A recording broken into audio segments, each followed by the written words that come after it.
You know that classic moment at the end of every great RPG or fantasy movie? The ultimate villain has been defeated, the world is saved, and the heroes celebrate in that beautiful feast scene right before the credits roll. It's that happy ending we've gotten used to seeing, like in The Lord of the Rings, or even after the final battle in Avengers Endgame. The quest is over, but there's one question almost no one asks. What happens the next day? That's exactly where our story begins. Our protagonist is a legendary elf mage who's lived so long that 50 years go by in the blink of an eye. Basically just a long weekend for her. But that distorted sense of time comes at a high cost. While she remains young and unbothered, her human companions grow old and eventually pass on. What's left is a beautiful, yet often painful, mix of nostalgia and regret, revealing that understanding the human heart is a race against time. Which is why, today on the channel, Frieren Beyond Journey's End. Frieren's party, Himmel, Heiter, and Eisen, have just beaten the game. They've defeated the Demon King and returned to the capital, celebrated like the Avengers after Endgame. It's all festivals, royal statues, and promises of eternal glory. While watching a meteor shower, Frieren, who has the time perception of an immortal tortoise, casually drops a cool "let's see this again in 50 years, and bounces to live her solo life. Cut to 50 years later, Frieren returns acting like she's only been gone for a weekend, but Himmel is looking like old Cap at the end of Endgame. While she hasn't aged a day, the original party reunites for one last nostalgic adventure to see the meteors again. Shortly after, Himmel kicks the bucket. At the funeral, reality hits. Frieren breaks down, realizing that to an elf, 10 years is nothing, and she missed her chance to actually know the man while he was still around. I was aware that human lives are short, but why didn't I try to better know and understand you?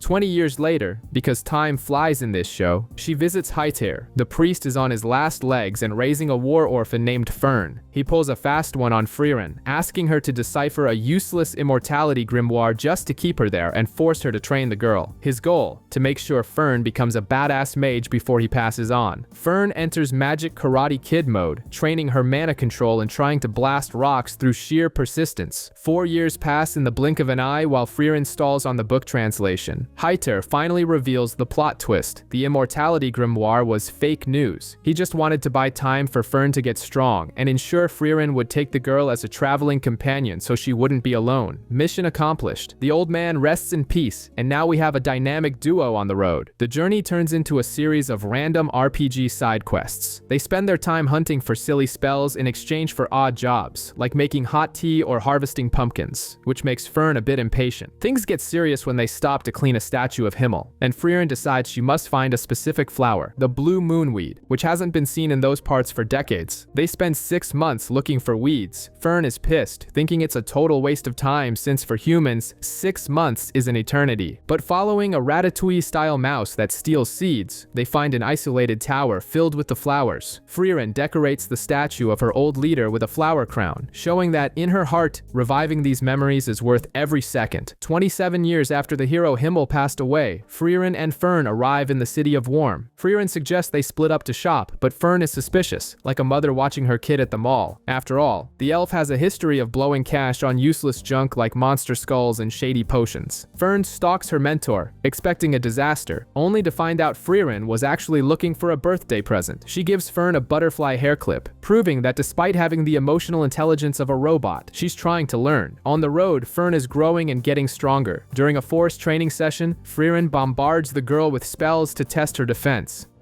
Right. How will you handle it this time? The lesson is clear. Mana is like an old iPhone battery. If you keep the shield up constantly, you'll be dead in seconds. You have to manage your resources. They reach a village where Himmel sealed the demon Qual, the elder sage of corruption, 80 years ago. The seal is failing, so Frieren decides to unleash the beast and settle it with a fight. Qual wakes up thinking he's Thanos, firing his legendary magic, Zoltrak. Poor guy didn't realize that in those 80 years, humans studied his magic, reverse engineered it, and turned his deadly weapon into basic 101 inches magic. Fern blocks his attacks without breaking a sweat, and Qual is left in shock, looking like someone trying to run Cyberpunk 2077 on Windows 95. He is completely obsolete. Mercilessly, Frieren uses Zoltrak to disintegrate the demon. In the end, a villager thanks her, and Frieren realizes he's the same kid who flashed her decades ago. Time passes, but the embarrassment stays. Frieren and Fern arrive at a beach that looks like a post-apocalyptic movie set, covered in trash and shipwrecks. A local offers offers a grimoire from the legendary mage Flamma in exchange for a cleanup. Frieren knows instantly it's a fake, a classic pyramid scheme, but takes the job anyway, maybe out of boredom or kindness. During the cleanup, we see the real dynamic. Fern has become the mom of the relationship. The elf sleeps in every day and needs to be dressed and fed, totally incapable of functioning as an adult before noon. After months of grinding in the cold, they celebrate a New Year's festival. Frieren, remembering how much Himmel valued these moments, decides to stay awake for the sunrise. She mentally admits the view isn't even that great, but seeing Fern smile makes it worth the effort. Time flies, and a year later they visit Eisen, the party's old dwarf tank. He's feeling the weight of his age, but convinces the duo to search for real notes from Flamma in a hidden forest. Fern gets impatient with the elf's slow pace, reminding her that for humans, time is short. When they find the site protected by ancient magic, they discover the legendary loot, a diary confirming the existence of Areola, the place where souls rest. The catch? The entrance is at the Demon King's old castle in the far north. Eisen gives it to her straight. Frieren needs to go there, talk to Himmel's spirit, and resolve her regrets. She accepts the road trip, telling Fern it'll be a quick one, maybe 10 years. To an immortal elf, that's basically a long weekend. Fern and Frieren arrive at a village where people are seeing dead relatives. Total Sixth Sense vibes. Fern insists on helping, and Frieren, who'd rather be napping, gives in. They discover the ghost is actually a monster called an Einsum, which uses illusions to lure in dinner. In the woods, Fern freezes when she sees an illusion of her adoptive father, Heiter, and hesitates to attack. Frieren, however, comes face to face with Himmel. The copy tells her to shoot, and the elf doesn't hesitate for a second. She blasts a Zoltrak right through his face because she knows the real Himmel would make that exact melodramatic request. Monster evaporated, problem solved. Frieren, shoot. Impressive. That's just what he'd say. The journey continues to Regal Canyon, where a solar dragon is napping on top of a grimoire. Fern tries to attack, but her magic just tickles the beast's scales. Frieren decides they need a tank to soak up damage and remembers that Eisen recommended a pupil named Stark in a nearby village. When they get there, they find Stark is treated like a celebrity for standing up to the dragon years ago. But the truth is, the kid is shaking in his boots. He confesses the dragon only left because it felt like it, and he's never actually fought. He's basically pulling a Mr. Satan from Dragon Ball. Fern thinks he's pathetic and wants to leave, but Frieren sees potential. At night, they discover the coward has been secretly cleaving mountains in half with his axe, training like Rocky Balboa. Fern chats with Stark during his night training and realizes he's terrified, but he's going to fight anyway. The next day, the redhead shows up on the cliff to face the dragon. He's shaking more than jello in an earthquake, but Frieren notices it's the same fear Master Eisen used to feel. Basically, courage isn't the absence of fear. It's throwing hands even when you're wetting yourself. Stark charges in and lands an axe strike so violent the dragon is deleted instantly. Frieren reveals she didn't even need support magic. The beast was history on the first hit. The boy finally joins the team, wanting a chaotic adventure so he has stories to tell his master later. Now the RPG party is complete. The DPS mage, the legendary elf, and the warrior tank. The trio reaches the fortress city, but the northern border is closed indefinitely due to monster activity. Frieren decides to relax and eat sweets, but Stark and Fern go into a panic trying to find a way to break the blockade. Considering smugglers or flying over the magic barrier, their Mission Impossible plan fails miserably. Just when it looks like they'll be stuck there for 2 years, the city guard surrounds Frieren. Instead of arresting her, they apologize and open the gates with full honors. Pulling the "I'm with the team that killed the Demon King" card works better than a VIP pass at Disney. With the gates open, the group finally crosses the barrier into the dangerous northern lands. The trio continues their journey and arrives in a city that looks like Times Square on New Year's Eve. It's the Liberation Festival, a massive party to celebrate the heroes of the past. There are statues of Himmel everywhere, proving the guy had an ego bigger than Tony Stark and loved making sure nobody forgot his handsome face. The festive mood turns sour when Frieren spots envoys of peace in the city. The problem? The diplomats are demons. Without hesitation, the elf draws her staff on them in the middle of the street. Naturally, the local guard doesn't get it.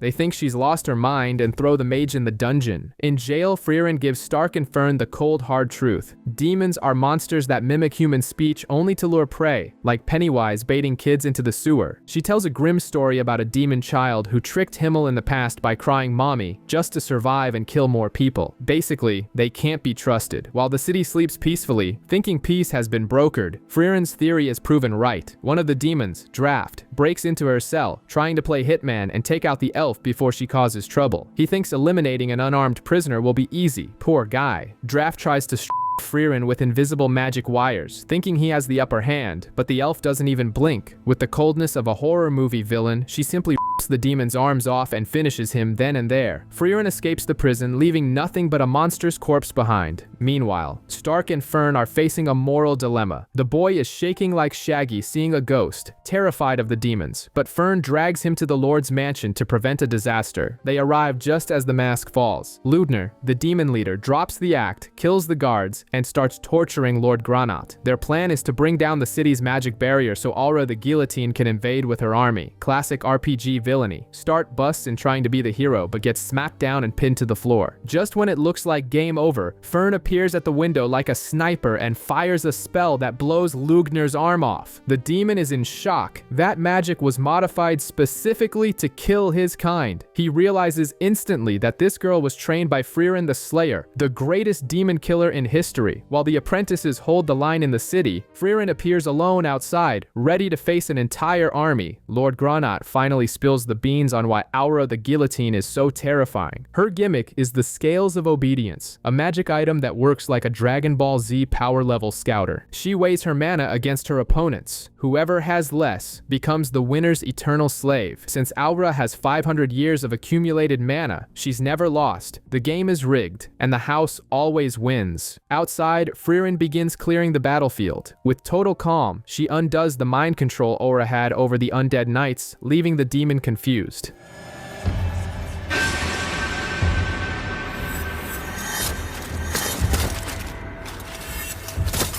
Meanwhile, the brawl in the city is in full swing. Fern takes on Lugner, while Stark faces the petite demon, Lini. Stark takes more hits than Rocky Balboa in the first round, realizing the girl is copying his master Aizen's moves. But then comes the plot twist. Stark realizes that while she copies the technique, she doesn't have the dwarf's raw power. It's like buying a cheap Hulk costume. It looks the part, but it can't take the hit. Remembering his master's lessons on tanking damage to win, Stark lands a devastating blow that splits the imitator in half. Meanwhile, Fern shows why she's the team's magic sniper. Lugner thinks she's weak, but the girl unleashes spells with the speed of a machine gun. The demon can barely breathe. When he realizes his partner is dead, he's distracted for a split second, and Fern finishes the job with a point-blank Zoltrak. We flash back in time to see Frieren's mentor, the legendary Flamma. She teaches the most important lesson of the series. Demons are monsters that lie, so you have to be dirtier than them. The secret? Suppressing your mana. It's the art of smurfing in real life, looking like a level 1 noob when you're actually level 100. In the present, before turning to dust, Lugner finally figures out the play. Frieren has spent her entire life suppressing her power to deceive her enemies, and that's exactly what's happening in the main showdown. Aura, overconfident in her royal flush, activates the Scales of Obedience. She sees Frieren's mana and thinks the elf only has about 100 years of experience, while she has 500. The villain's smile vanishes as the scale begins to tip in Frieren's favor. The elf drops the act and releases all the power she's been holding back. It's a pillar of energy so massive it humiliates Aura. Frieren reveals she has over 1,000 years of mana and has trained her whole life for this one bluff. Now, by the rules of Aura's own magic, she must obey the one with more mana. With the coldness of someone ordering a pizza, Frieren gives the final command. Aura, kill yourself. The demon, weeping and losing control of her own body, brings her blade to her neck and decapitates herself. Kill yourself. How could I ever? After sending Aura to the afterlife, the dust settles. Lord Granat thanks them for their service, and there's a heavy moment when he recognizes his son among the fallen soldiers. But life goes on, and the reward follows. A fate grimoire that Frieren happily accepts because she's like that collector who buys bad games on Steam just to complete the library. Stark almost has a heart attack thinking he'll be arrested for disrespect, but everything turns out fine. Before they leave, there's some bureaucracy. Granat warns that crossing the northern plateau requires more than just guts. You need an ID. It's a restricted area, and the checkpoint requires a first-class mage. Since Frieren hasn't updated her magic driver's license in half a century, Fern discovers her mentor is basically driving illegally. They have to head to the city of Alcers to take the official exam. On the way, the northern winter hits hard. Stark turns into a human popsicle, and the group takes shelter in a cabin. Inside, they find Kraft, a jacked elf monk doing semi-naked squats to stay warm. The guy is chill and hasn't seen another elf in 300 years, making him a very social castaway. They get stuck there for 6 months waiting for the thaw, like The Shining, but without the axes and madness. Kraft and Frieren have a philosophical talk about religion. Kraft believes in the goddess because he wants his forgotten heroic deeds to be praised in heaven. Frieren is a skeptic but remembers Hyter, the drunk priest who promised to praise her himself if the goddess didn't do the job. Eventually, Kraft goes his own way, and Frieren realizes she's already had people who valued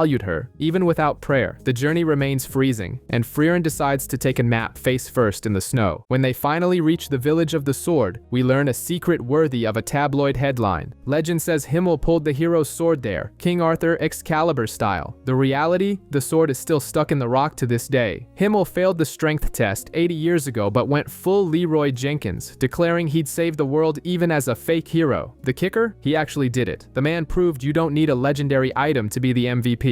Cut to a tourist town. It's Stark's 18th birthday, and Fern panics because she forgot a gift. Frieren, with the maturity of a teen in an American sex comedy, suggests a potion that melts clothes. The result? Fern throws the liquid on the elf, ruining the joke and her cloak. While looking for a real gift, Fern finds Stark daydreaming and discovers his tragic past, a warrior version of Cinderella. The kid was the black sheep of a military family, always overshadowed by his perfect brother, Stoltz. His father treated him like garbage, and Stark carries the guilt of running away when demons attack the village.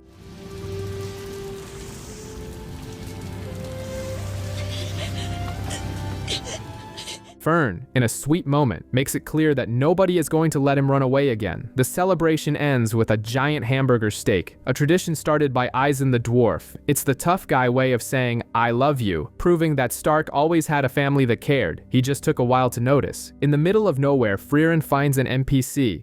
A guy named Zion stuck in a swamp. He's in a given up on life mood, refusing help because his hands are dirty. But Frieren solves the problem and pulls him out. Shortly after, Stark, proving that intelligence isn't exactly a warrior's dump stat, decides to mess with a bush and ends up getting bitten by a snake. Lucky for them, the swamp guy's brother is the village priest, and Zion himself, despite looking like he hasn't slept in days, heals Stark in seconds with elite level magic. Frieren realizes instantly, this guy is a god tier support. The problem is that Zion is the worst kind of cleric. He drinks, smokes like a chimney, and is a gambling addict. When Stark tries to convince him to join the team at a tavern, things go the Hangover style. Cut to the next scene. Both of them are in the street in their underwear, having lost even their clothes in a bet. Frieren tries the motivational talk she learned from Himmel, dropping a carpe diem to see if Zion wakes up and chases his dream of being an adventurer and finding his friend Gorilla. But what actually works is his older brother, who slaps Zion across the face and basically kicks him out of the village so he stops moping. Now they have an official healer in the party, and the first thing he asks is if anyone sane could actually get into heaven with this group. The mood is heavy because Stark forgot Fern's birthday, and she's giving him the silent treatment, the deadly kind from a rom-com girlfriend. Zion saves the day, taking on the role of veteran wingman and relationship counselor. He gives Stark some advice and helps the boy pick a decent gift. Stark buys a bracelet with a mirrored lotus design. Everything seems resolved and cute until the group hitches a ride on a flying carriage. Of course, the piece is short-lived. A giant bird monster attacks the vehicle mid-air. Frieren, with the coolness of someone ordering takeout, blasts the thing, and the group goes into a free fall. Thanks to anime physics and magic, they land in one piece.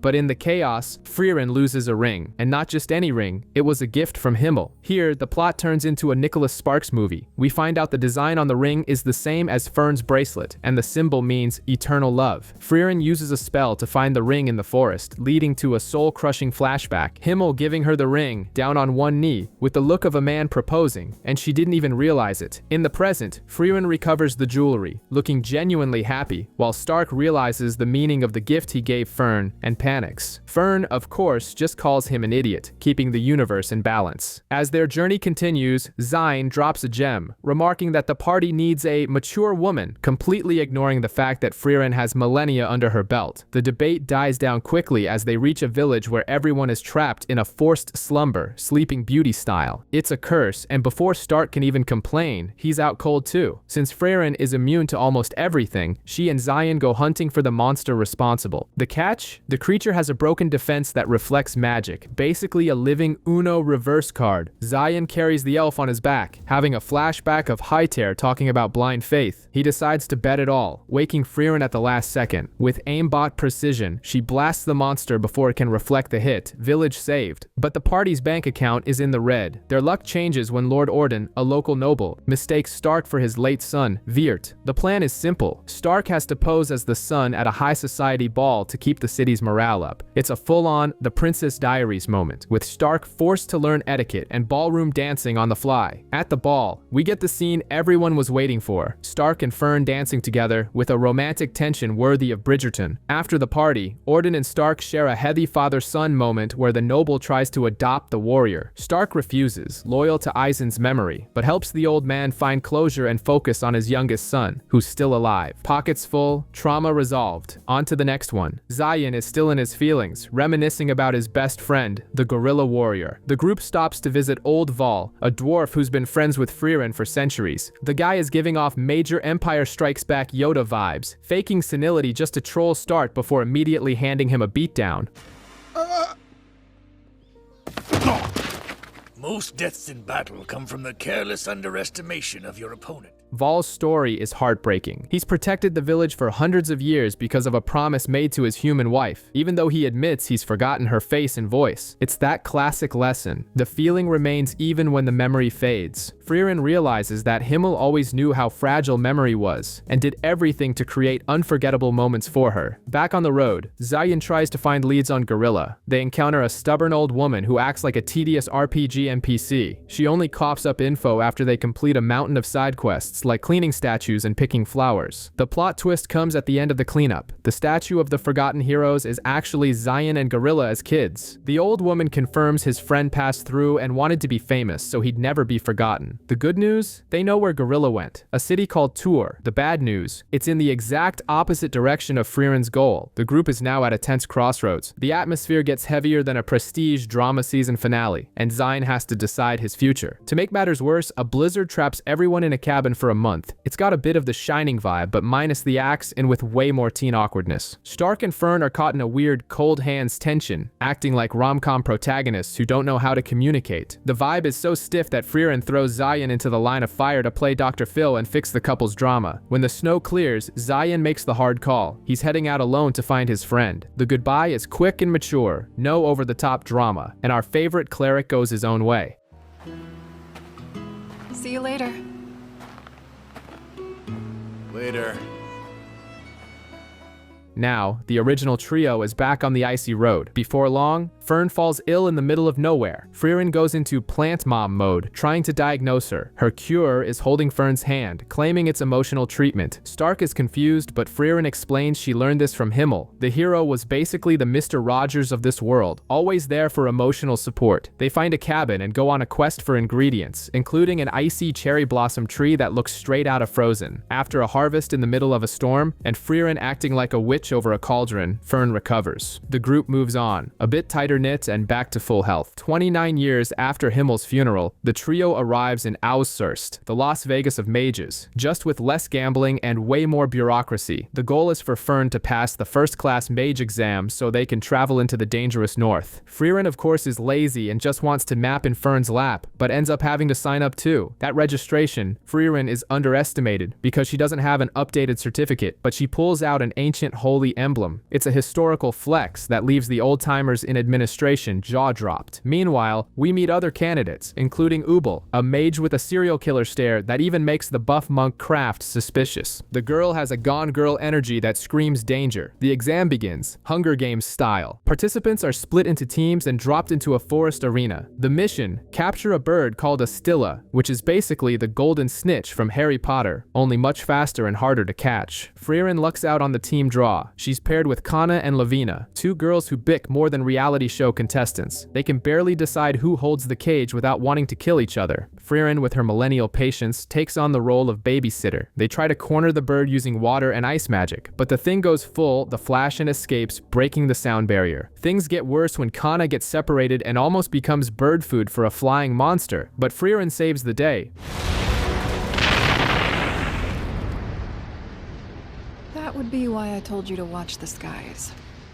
We learn Kana and Lavina's dynamic is toxic light, based on motivational bullying and kicking each other off cliffs. Very mean girls, but it seems to work for them. Now, the team needs to stop fighting if they want to advance. While everyone tries to rest, Frieren has a Rocky Balboa-style motivational flashback, remembering that even legendary heroes felt fear before a fight. Back in the present, Fern's team has already caught a stilla, but Ubel is bloodthirsty, looking for a fight with other mages like she's in a Call of Duty lobby. Meanwhile, Frieren's team studies the target. The bird is basically a bulletproof roadrunner. It breaks the sound barrier and is tough as nails. The elf pulls out an ancient hunter's spell, a sort of master ball with a ridiculous range of about half a meter. The plan? Use Kana and Lavina to create chaos. Fern's team realizes the local water is being blocked and heads for the central lake, only to fall into an ambush by Verbal's team. All hell breaks loose until, boom! A pillar of light shoots up and Lavina freezes the entire lake, pulling an Elsa-level let it go that stuns everyone. Old Man Denkin, leading another team, figures out the play, but first has a CSI moment finding bodies used as monster bait, giving a lecture on how power is worthless if you don't win people over. Frieren puts the final stage of the plan into motion. She masks her mana and turns into a statue until a bird lands on her. She catches it, but Laufin from Denkin's team appears using Nightcrawler-style teleportation and snatches the cage right out of her hands. Meanwhile, Fern is tanking Era using nothing but basic magic spam, proving that doing the simple things well beats any gourmet build. The forest brawl stays intense. Ubel is slicing through trees like Edward Scissorhands, but Verbal uses a binding spell that works through sight. He pins the sadist down, and they have a Tarantino-esque dialogue mid-fight, where he admits he hesitates when it's time to kill. But then, Fern shows up to lay down the law, holding him at gunpoint, wand point, after crushing Arrow with brute force. Verbal accepts defeat. Without a full team, it's game over. Elsewhere, Lond is taking a beating from Sharp's steel petals. It looks like the end, but the guy reveals he's been using a clone the whole time, very MCU Loki, and takes out his rival with a sneak attack. How long have you... Much longer than you'd think. Since this test first began, actually.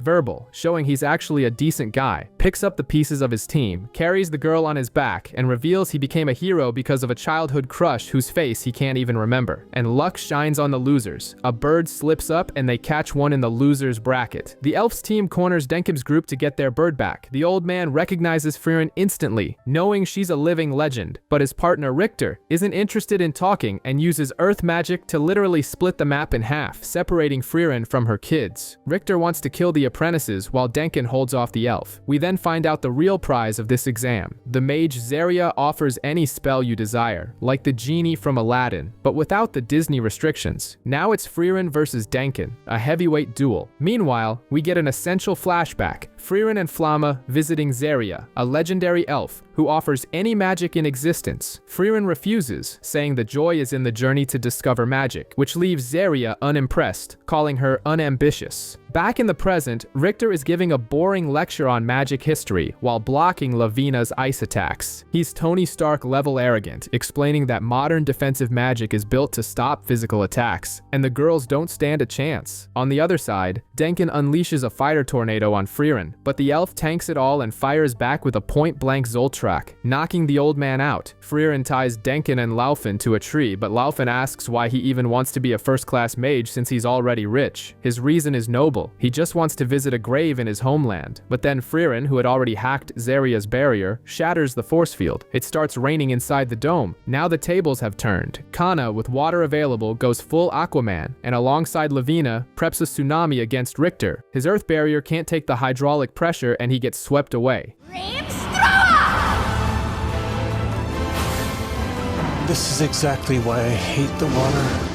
Denkin's trio, now reunited, is out of mana and watching the clock run out. But the old man doesn't quit. They spot another exhausted team and Denkin decides to settle it Fight Club style, charging in for a fist fight to steal their bird. The results are in, and 18 crazies made it to the next round. Meanwhile, Stark is living his best life at the hotel, thinking he's on Ferris Bueller's day off, until Fern appears and ruins his fun. Frieren overslept too, so to apologize for the delay, they take the warrior out to eat. Across town, Richter is tending his magic shop, living that NPC life, when Denkin and Laufin show up to drag him to dinner. Richter tries to decline but ends up accepting the free meal. At the restaurant, Frieren orders a massive steak and remembers coming here with the hero's party. The chef back then promised the flavor would never change, but Frieren notices it has, for the better. It's a Gordon Ramsay food critic moment, but with a glowing review. In the streets, Ubel corners Lond. This girl has a Gone Girl vibe mixed with a slasher movie Psycho. She pins him down with magic and starts a psychological analysis, saying she can copy the magic of anyone she empathizes with. Lond, who hates people who use magic by instinct, cuts her off, but the tension between them is bizarre. After a day of sweets and shopping, the letter for the second stage arrives. The examiner will be Senza. She says she's a pacifist, but the word on the street is that in her last 4 exams, nobody passed. Basically, she's Jigsaw from Saw disguised as a sweetheart. Stark is still traumatized by Fern, but the mood shifts with the warning that the next phase will be brutal. Phase 2 of the mage exam begins, and Senza gives it to them straight. The mission is to raid a dungeon and reach the bottom. It sounds simple, like a level 1 RPG quest, but coming from her, someone famous for failing everyone, it's best to be suspicious. She hands out bottles with a rescue golem inside, basically an eject button for anyone facing certain death. The group tries to discuss tactics. Denkin wants to assemble the Avengers, proposing they all work together, but trust is low and most decide to go solo. Frieren, a veteran of past adventures, goes with Fern, and Senza herself decides to tag along because she knows that's the safest place to be. Inside, Frieren is living every completionist gamer's dream. She insists on exploring every inch of the map, nostalgically remembering how Himmel loved the journey more than the speed run. In a dungeon, it's important to explore the entire area before proceeding to the next floor. Every adventurer knows that. But this curiosity backfires. Ignoring Fern's warnings, the elf opens a chest and gets swallowed by a mimic. Yes, the world's most legendary mage is stuck in a toothy box, needing to be pulled out like a cartoon character. Meanwhile, Denkin's team faces gargoyles and deadly traps, with the mage forced to use her escape bottle to avoid becoming a pincushion. Verbal's group realizes the true nightmare of the place. They have to fight exact copies of themselves, Dark Link style, but the worst is saved for last. Denkin's squad reaches a massive hall and comes face to face with the level boss, a perfect, expressionless clone of Frieren, blocking the path. We find out the dungeon's master is Spiegel, an ancient monster that creates perfect copies of invaders. Basically, he commands an army of buffed up doppelgangers, copying mana and skills, but without the personality. Ubel and Lond are cornered by the goth girl's clone. Lond seems gravely injured, but Ubel, with her Gone Girl psycho vibe, notices something off. She throws herself into a certain death situation against her own copy just to test a theory. Bingo. Lond appears to save her, revealing that the injured Lond was a fake, and that the real one never even entered the dungeon. The guy is taking the exam, working from home via clones. Elsewhere, Edel's team tries to take on the Senza clone. Bad move. The copy uses its magic hair like Dr. Octopus, shredding defenses in a heartbeat. Edel tries to pull a Jedi mind trick to make the copy kneel, but finds out the hard way that the clone has no mind to control. She takes a brutal hit and is forced to emergency teleport out of there. The climax happens when the survivors gather at the boss store, where the Frieren clone waits. The original elf is actually excited, analyzing the copy like a puzzle. Metoda tries to test Frieren's mental resistance with hugs and hypnosis, which leaves Fern huffing with jealousy and dragging her master away. Since mental attacks don't work on an empty shell, Frieren admits they'll need brute force. That's when Fern, with the coldness of a professional sniper, raises her hand and drops the bomb. She can kill the Frieren copy. Fern shocks the group by guaranteeing guaranteeing she can kill the Frieren clone. The original elf gives that "I know more than I'm saying" smile, but Edel's hypnosis plan goes down the drain when Dunst arrives all beat up. Metoda takes on the healer role, but the news is grim. Edel quippy exam, and worse, they confirm the clones have no minds to control. No cheat codes this time, it's all about skill. Richter tries to play the grumpy strategist, but is interrupted by Lavina and Kana, who bring the dungeon walkthrough. The boss is Spiegel, the monster summoning the copies. We get an incredible "okay boomer" moment when Richter complains about the lack of communication and gets shut down by Lavina, who calls him an old man to his face. But the strategy is what matters. They find a glitch in Frieren. The legendary elf has a lag in mana detection when she casts magic, a noob mistake she's dead embarrassed to admit. It's the opening they need. Frieren reminisces about the old days with Hero Himmel's party, showing that teamwork has always been the meta. Firstly, Eisen will draw the enemy his way and I'll attack from the flank. Then you come in with supporting fire.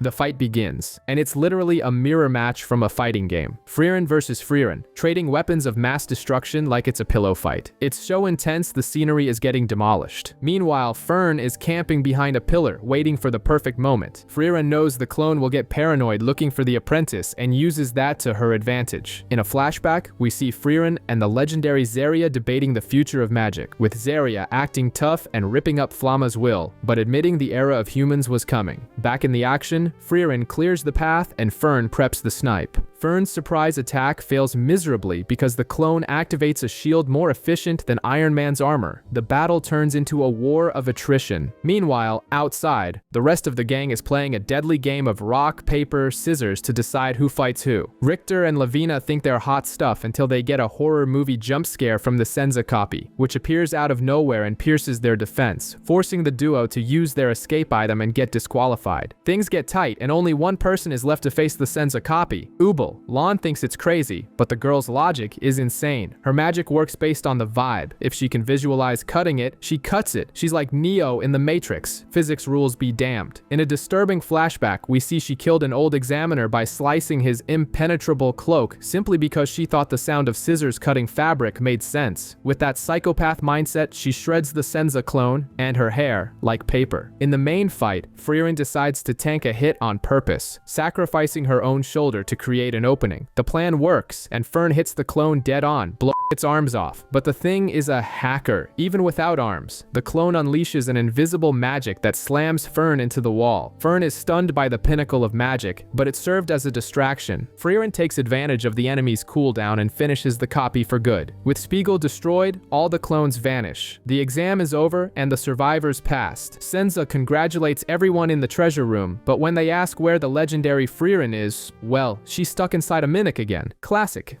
It's so dark! Dark and scary! Please, Fern!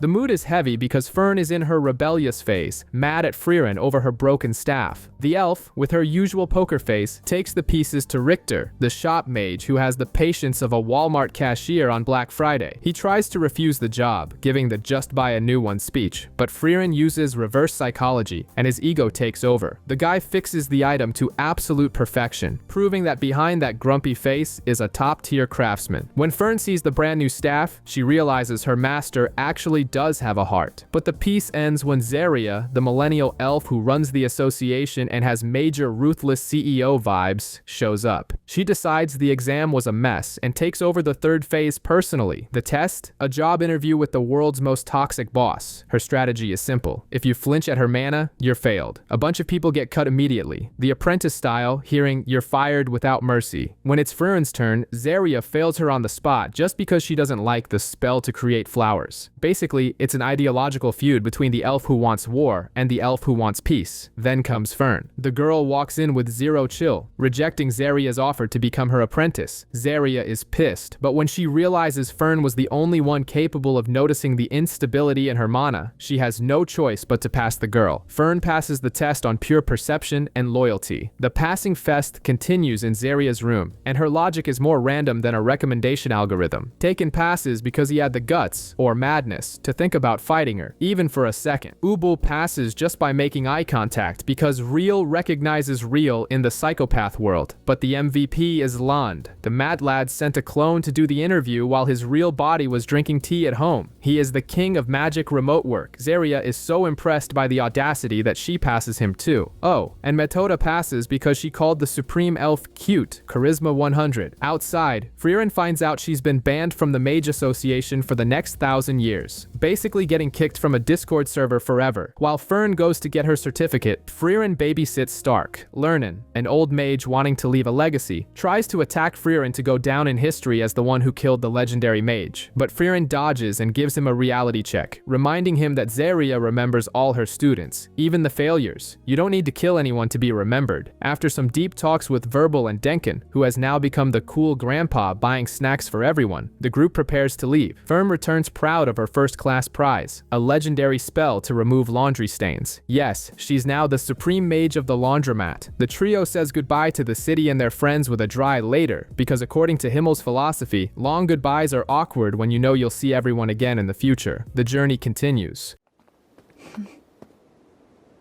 It would be embarrassing when we met again.